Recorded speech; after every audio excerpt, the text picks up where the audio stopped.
नमस्कार। पिछले वीडियो में हमने आपसे कहा था कि आज एक ऐसा हम आपके लिए विश्लेषण लेकर आने वाले हैं जो बिहार सरकार की नींद उड़ाने वाली है। अब आपको ये जानकर बहुत हैरानी होगी। आपको क्या अंदाजा है बिहार में, शराबबंदी वाले बिहार में शराब की कितनी खपत होती होगी?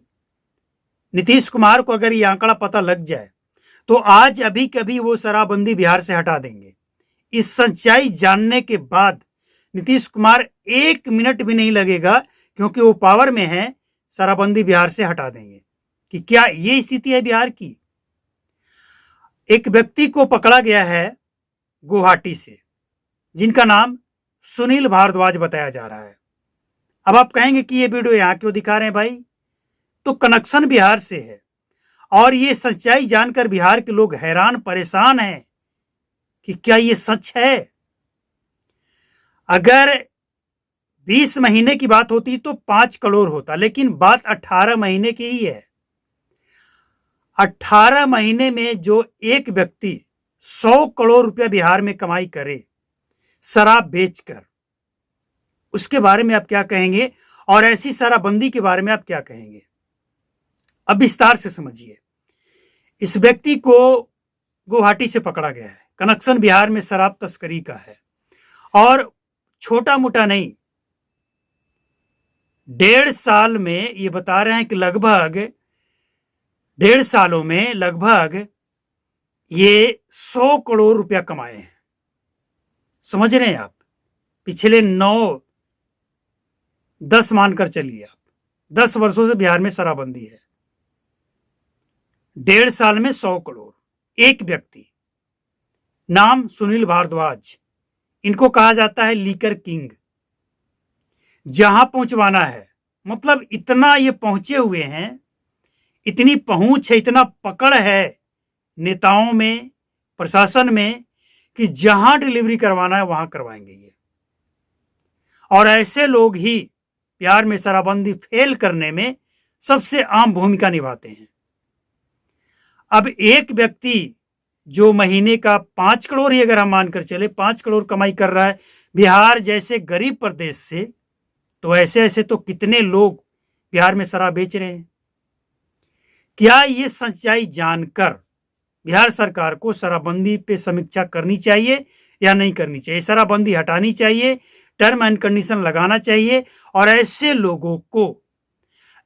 लोगों को पकड़ने के बाद, देखिए एक बात हम पहले कहते थे कि शराब पीने वाला विक्टिम है, इसको आप पकड़िए, इससे जानकारी लीजिए और बेचने वाले को जेल में डालिए।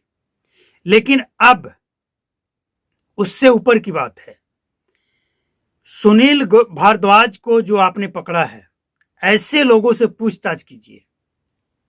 3rd डिग्री का इस्तेमाल करना पड़े तो कीजिए।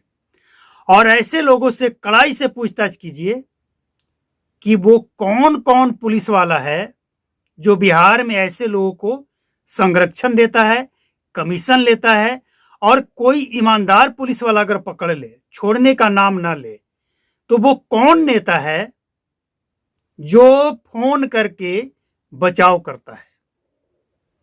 शराब पीने वाले से शराब बेचने वाले का पता, और बड़े तस्करों से उन तमाम अधिकारी, उन तमाम पुलिस वाले का पता पूछा जाए, तब ये सच्चाई पता लगेगा कि बिहार में शराब की तस्करी के पीछे कौन लोग हैं। शराबबंदी आखिर फेल क्यों है? साल दर साल ये आंकड़ा बढ़ता क्यों जा रहा है? एक व्यक्ति अगर 5 करोड़ का कमाई महीने का सिर्फ शराब से कर रहा है बिहार में, तो ये मामला चिंताजनक है या नहीं है? और शराब के बाद ड्रग्स कैसे भूल सकते हैं आप? बात अगर नशा मुक्त बिहार की हो और बिहार में ड्रग्स की बात ना हो, ड्रग्स पे चर्चा ना हो और ड्रग्स रोकने की बात ना हो, इससे होने वाले दुष्परिणाम की बात ना हो, तो हम समझते हैं कि शराबबंदी और नशा मुक्त बिहार की बात बेईमानी होगी। ड्रग्स इतनी तेजी से पाकिस्तान से नेपाल और नेपाल से बिहार और बिहार से दिल्ली, मुंबई, हर जगह कारण है नेपाल से बिहार में एंट्री होना बहुत ईजी है, और जब पुलिस वाले भी इसमें अगर शामिल हो जाएं तो समझ लीजिए कितना ईजी हो जाएगा। तो बिहार सरकार को सख्ती कहां करना चाहिए? आप पीने वाले के ऊपर सख्ती दिखाएंगे, जेल भरेंगे। पिछले दिनों एक बयान आया था तेजस्वी यादव का कि 12 लाख लोग जेल में हैं। 12 लाख ही ना? सच्चाई पता है ना? फिर ये सदन में आवाज उठनी चाहिए, नहीं उठनी चाहिए?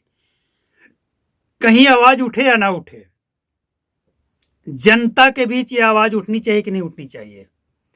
पीने वाले लोग तो शराबबंदी के खिलाफ में बोलेंगे, मतलब शराबबंदी ना रहे, शराबबंदी हट जाए, ये बोलेंगे। लेकिन जो नहीं पीने वाले हैं, जो न्यूट्रल हैं, मिल गया तो पी लिए, नहीं पिए तो नहीं पिए, 3 तरह के लोग हैं। लेकिन बात सच्चाई की है। बिहार में अगर आप 12 लाख लोगों को पकड़कर जेल भेज दिए और इसके बाद भी शराबबंदी पे कोई असर नहीं है, कोई फायदा नहीं, कोई पॉजिटिव रिजल्ट नहीं है, तो फिर ये एक्शन में बदलाव करने की जरूरत है। इस बात को, इस बिहार के एक छोटे से बंदे, अनपढ़ जाहिल बंदे की बात मान लीजिए कि पीने वाले के माध्यम से आप शराब बेचने वाले को पकड़िए, और शराब बेचने वाले के माध्यम से तस्करों को पकड़िए, बड़े बड़े तस्करों को, जो छोटे डिस्ट्रीब्यूटर को लाकर देता है 10-20 लीटर, 10-20 बोतल, 50-100 बोतल, ऐसे लोगों को। और ऐसे लोगों के माध्यम से उन तस्करों को पकड़िए जो महीने का 5-5 करोड़ का कमाई कर रहा है बिहार में। और ऐसे तस्करों को पकड़ने के बाद उन तमाम सरकारी अधिकारी, पुलिस वाले और नेताओं की पोल खुल जाएगी, जो बिहार में शराबबंदी को फेल करने में सबसे बड़ा योगदान देकर बैठा है। और उन नेताओं की भी पोल पट्टी खुलेगी, उन पार्टियों की भी पोल पट्टी खुलेगी जो ऐसे तस्करों से, आप समझिए, महीने का 5 करोड़ रुपया जो व्यक्ति कमा रहा है शराब बेचकर बिहार में, क्या समझ रहे कि वो 5 करोड़ अकेले खा रहा और बेच रहा है? संभव नहीं है। वो 50% से ज्यादा खर्च कर रहा होगा बिहार में मैनेज करने में, अधिकारी, पुलिस वाले, नेता और पार्टी को चंदा देने में, कमीशन देने में। ऐसे ही इतना बड़ा रैकेट बिहार में नहीं चल रहा है। अब बिहार सरकार को अगर ये गलत लगता है तो ऐसे लोगों पे कार्रवाई होनी चाहिए, और कार्रवाई होनी चाहिए जो दिखनी चाहिए, जनता में उसका एक मैसेज आना चाहिए, और खासकर शराब बेचने वाले के अंदर ये खौफ होना चाहिए। शराब कोई अच्छी चीज नहीं है, ड्रग्स तो और भी बेकार है, लेकिन जो ग्राउंड जीरो की स्थिति है उस पर चर्चा होगी, उस पर बात होगी, और नई सरकार का गठन, नए मिनिस्टर बनेंगे उत्पाद विभाग के, वो इस बात को सुने, समझें और बिहार के हित की बात करें। कमीशन अगर मंत्रालय तक पहुंचता होगा तो बिहार की स्थिति यही रहेगी। लेकिन जो भी हो, इस पे चर्चा हो, समीक्षा हो, नई सरकार का गठन हो या पहले ही हो, जो भी हो, लेकिन जो स्थिति है बिहार में, ये नहीं होनी चाहिए। चाहे सख्ती से लागू हो जाए या फिर टर्म एंड कंडीशन लागू हो जाए। तो उम्मीद है नीतीश कुमार इसे देखेंगे, समझेंगे, तो 1 मिनट नहीं लगेगा, समीक्षा भी करेंगे और टर्म एंड कंडीशन के साथ बिहार का जो लॉस हो रहा है उसको बहाल करेंगे।